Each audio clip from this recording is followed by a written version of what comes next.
Assalamu alaikum, my name's Abdul Kareem and this is a cat. Now I've made many videos regarding this furry fuzzball, this bucket of fuzz, and you guys probably thinking, well, you're a weird cat person. This is not my cat. Well, he kind of is. Anyway, so this is Mystic. For those of you who don't know, I like to call him Mischief, although he doesn't get up to that. He's like about 15 years old. So I'm going to tell you his story, the saga, the tale, the epic battles of this boy. Because he's getting old and I fear that he'll die. And I want to get his story out there so you can love this fuzzball as much as me. Anyway, so there I was. Just getting off the airplane and walking down and I get in the taxi and we head out. And I've just moved to Canada. I'm fresh, nubile and wide-eyed. And we moved to this farmhouse. And I see this ginger flash. He's like, right?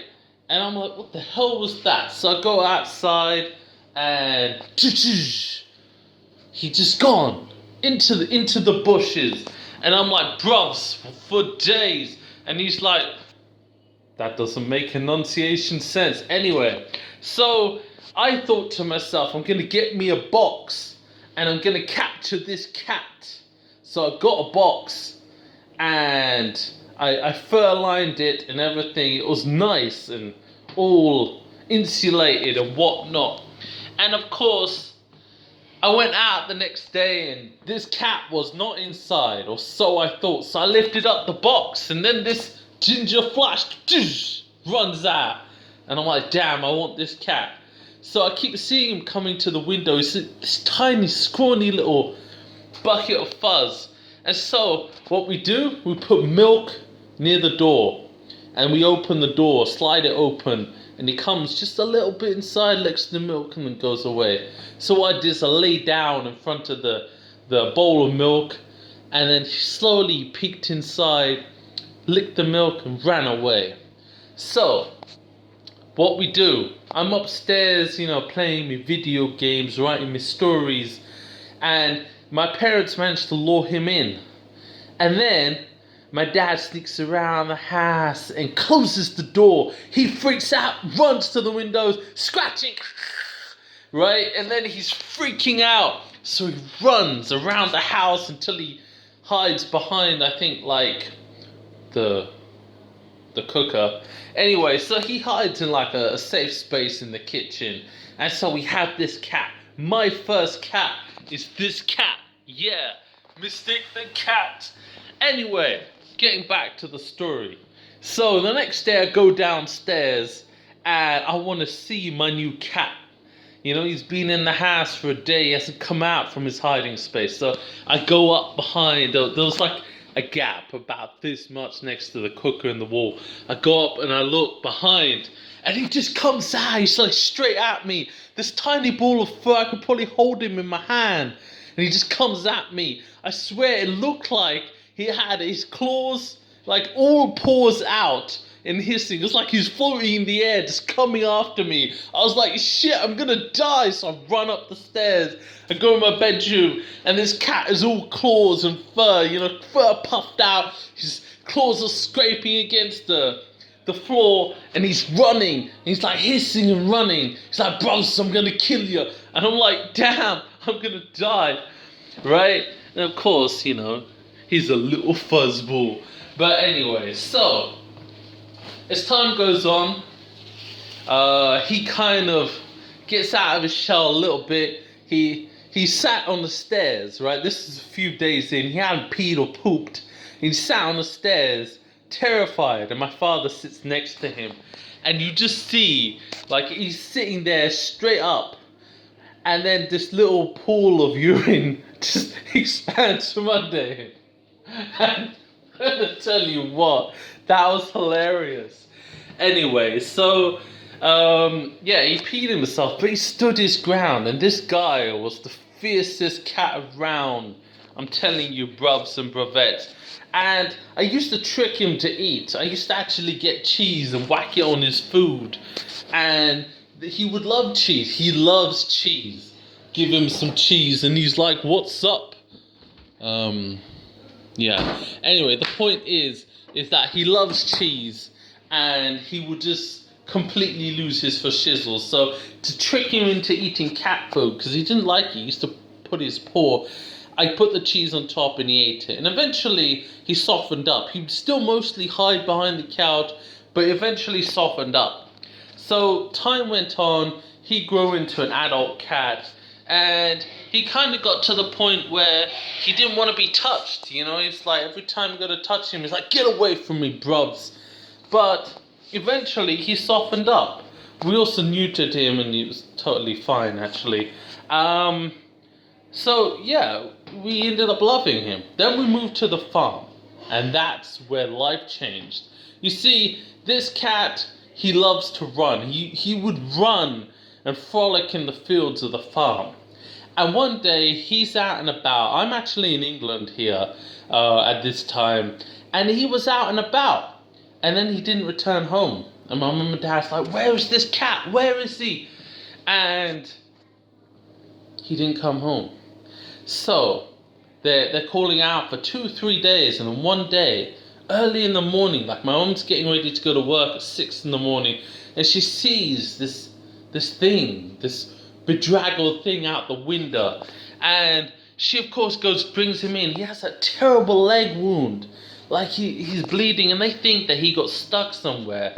And that was the day that this cat stopped being out for hours. Like, he would be out until it was dark, and then he just stopped. He still would go out, but he had learned mortality. And there were other farm cats there, and he learned mortality on that farm. And of course, then there was Shelly the cat. The most beautiful cat I've ever seen.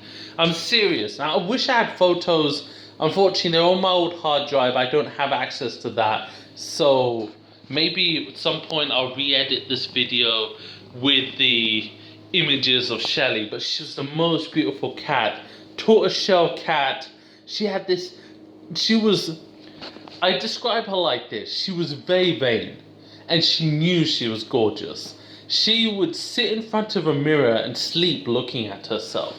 And so she knew she was a pretty kitty. And she loved to groom her tail.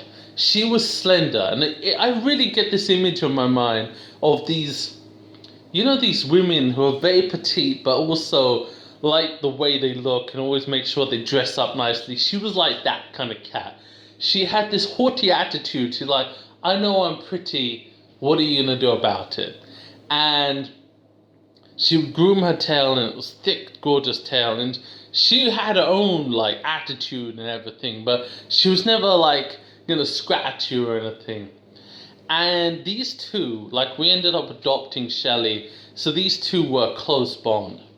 And so we lost our house. 2008, we lost our house. Had to move from the farm. Shelly was pregnant. And on the day we were leaving, the cat ran away. Shelly ran away. So we had Mystic, and we're like, okay, now we're losing Shelly too.